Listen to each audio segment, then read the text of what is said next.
Monsieur le représentant du préfet, Monsieur le président du conseil exécutif de la Martinique, Messieurs les présidents des chambres consulaires, Monsieur le président de la CEAC, Mesdames et Messieurs en vos grades, fonctions et qualités, chers adhérents de l'AMPI.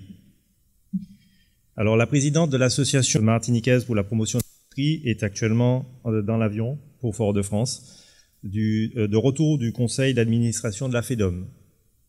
Donc, elle vous prie de l'excuser et m'a demandé de vous lire ces quelques lignes rédigées à votre attention. Le comité directeur, nos 43 adhérents de la construction et moi-même avons accueilli les travaux préparatoires et la tenue de ce séminaire Batisolde. Quel chemin parcouru?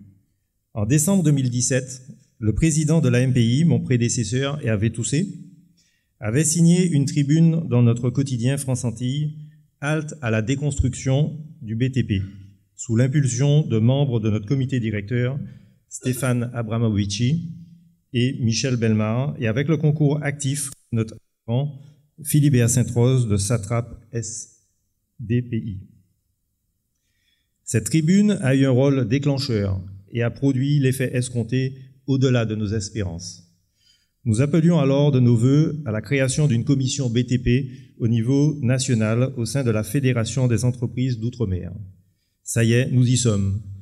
Elle s'est réunie à plusieurs reprises depuis 2 ans, y compris mardi dernier. Stéphane Abramovici y représente la MPI. Et nous appelions également à la création d'une CEAC Martinique, sachant que le projet était dans les cartons, mais rencontrait quelques blocages.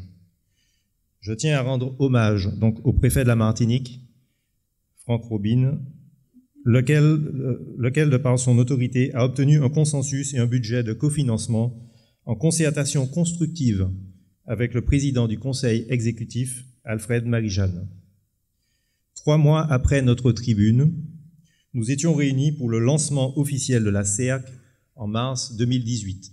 La MPI y est bien représentée au conseil d'administration, qui est présidé par Yann Honoré, que je salue, avec 2 membres de notre comité directeur, donc Michel Bellemare et Stéphane Abramovici.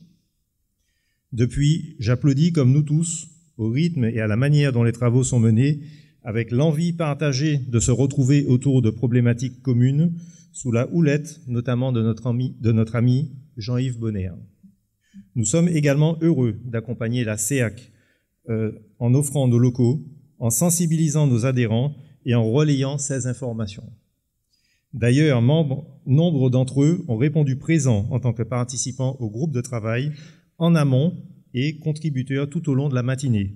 Je veux citer Siapoc, ADA, Batimat, Biométal, Top Martinique, Poterie des Trois-Îlets, Socomi et Samir. Je les en remercie tous infiniment.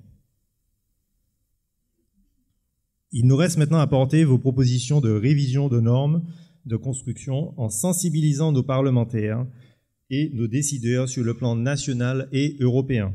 Et bien sûr, en étant pédagogue auprès de nos compatriotes en Martinique et dans le bassin caribéen. Vous pouvez compter d'ores et déjà sur nous, la MPI, et sur nos relais nationaux et européens. Ces derniers mois, la CEAC nous a fait preuve qu'elle a réussi à fédérer différents secteurs et corps de métier du BTP et à générer ainsi une fertilisation exceptionnelle d'intelligence. C'est un exemple remarquable que beaucoup d'autres secteurs d'activité économique devraient suivre.